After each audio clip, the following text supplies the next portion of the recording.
Alright mga kautay, tapos tanggal ko na yung pangalawa. Ayan. So ayan o. Dalawa na siya doon. Kanyang flooring. So grabe yung kalawang niya. So meron pa dito. Ito pa. Yung isa. Saka ito pang isa. So bali dalawa pa siya.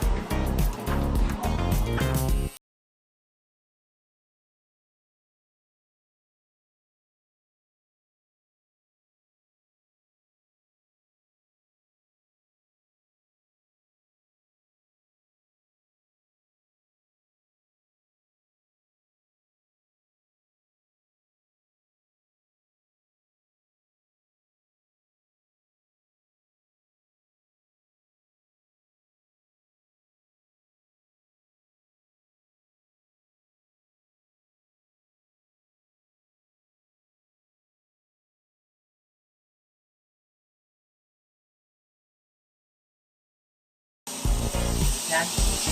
Plywood na lang nilalagay natin na mga kaoto. So, palitan na lang natin ito by 4 kasi kaya na rin ito. Yan. Wala na siya. So, ayaw mo na mga kaoto. Kamay mo na. Alright mga kaoto. Ito na. Natapos ko na yung iba. So, napalitan na natin ng 2x4. Bali ito mga kaoto, hindi ito siya sakto na 2x4. Ano lang siya. Bali naging 3.5 lang siya mga kaoto. Kasi yung original niya, 2x4 talaga yan. Exacto talaga siya 2x4. Ayan. Kaya, ang pinalagay natin, cap. So, nilagyan ko ng, ng washer sa ilalim. Ayan. So, ayan. Nilagyan natin para magsakto siya na ang level niya ng taas. Magsakto. So, bali mga kaoto, ito pa yung mga tatanggalin natin, papalitan natin ito. Bali yung 4 pa siya na piraso. 1, 2, 3, 4. So bali nagawa natin na kahapon. Ito, 1, 2, 3, 4, 5, 6 na yung nagawa natin. So kung ginawa ko mga kauto, ginawa ko na siyang 2 para mas matibay yung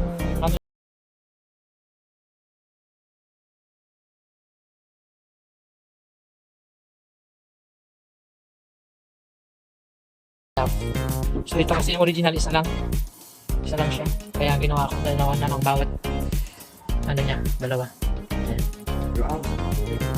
So ayan mga kauto. Ito pala mga kauto, tanggalin ko na to ulit, itong 4 na to. Tapos papalitan natin ulit ng 3.5 na 2x4. Kasi hindi na talaga usually siya na 2x4. 3.5 talaga siya. So ayun mga kauto.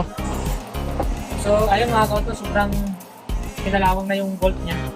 Doon din natin matanggal. So gagawin natin, puputulin na natin siya mga kauto. Grinderin na lang natin. Kaya mga kauto.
ayan na. So, nakabit na lang natin yan dyan mga kauto. Alright, dito na mga kauto. Okay na siya na nakabit na yung kanyang ano, yung ginagawa natin kanina mga kauto. Ayan na. So, ito na siya. So, okay na siya. So, lalagyan na lang natin ito ng plywood mga kauto. Plywood na lang ilalagay natin. So, ayun mga kauto. Update ko kayo ulit mamaya mga kauto kung magawa na natin ito ng, ng plywood. Malagyan na natin ng plywood. Okay. Yan. Sige mga kauto. Babay mo na mga kauto. Alright mga kauto. Dito ulit tayo mga kauto. Ito na. Bagong update mga kauto. Ayan, napinturahan ko na. Kakatapos ko lang mapinturahan mga kauto. Ayan. So, gray yung ginamit natin na pintura mga kauto. Epoxy. Epoxy primer siya mga kauto. So, update ko kayo ulit mga kauto kung ilalagyan na natin yung 2x6. Kasi naubusan kami ng plywood mga kauto. So, gagamitin namin. So, gagamitin ko ngayon mga kauto yung 2x6 na lang. So, ito yung gagamitin natin mga kauto. 2x6. Pakita ko sa inyo mga kauto. Yung 2x6 na gagamitin natin na ito. So, ito yung mga gagamitin natin. So, 14 pieces yan na 2x6. So, ayan. So, update ko kayo ulit mamaya mga kauto kung kapit na natin itong 2x6 na ito. So, ayan mga kauto. Babay mo na mga kauto.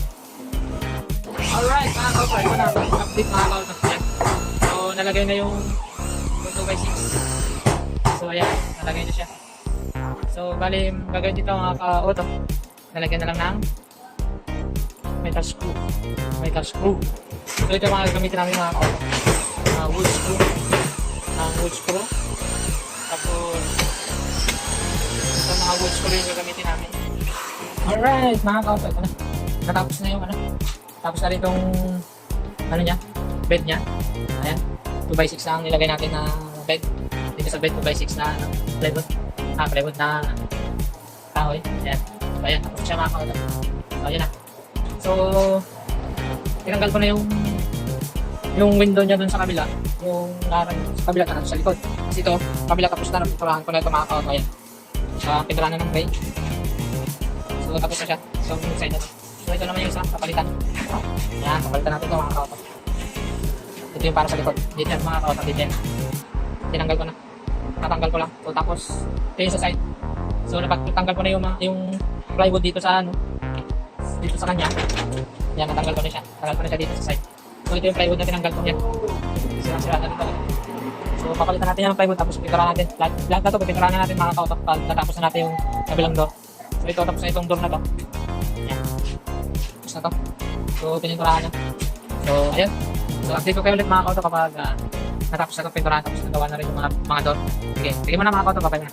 Alright, mga kauto. Alright, ito na. So, natapos ko na yung kabila, ilang side, nakakot. So, ito na siya. So, napalitan na siya ng bagong plywood. So, ito ang gagawin dito, pipinturahan na lang. Ito kabila, tapos na, pinturahan na siya. So, ngayon naman, gagawin natin dito. Ito, sa likod na pinto. So, bali natanggalan ko na rin siya ng lumang plywood. So, ito yung lumang plywood na kahapon, na tinanggal natin. So, ayan. So, ito yung housing niya. Para sa likod, so lalagyan na lang natin ng plywood yan. Lagyan natin yung plywood ngayon. So, ito yung bagong update mga kauto sa flat bed na ginagawa natin. So, pag nagawa na natin yung likod na door, nagawin naman natin ngayon, nilinisan ko na natin to para pinturahan. Pinturahan natin to mga kauto. Ganito din kulay natin, pintura natin, kulay gray. Para dito sa side na to, tsaka dito sa flooring. So, okay. So, ayun mga kauto, hanggang dito muna. Babay muna mga kauto. Update ko kayo maya mga kauto kung matlagyan na natin itong door sa likod tsaka yung mga tindura pa na gagawin natin. Okay, sige mga kauto, babay muna. Bye!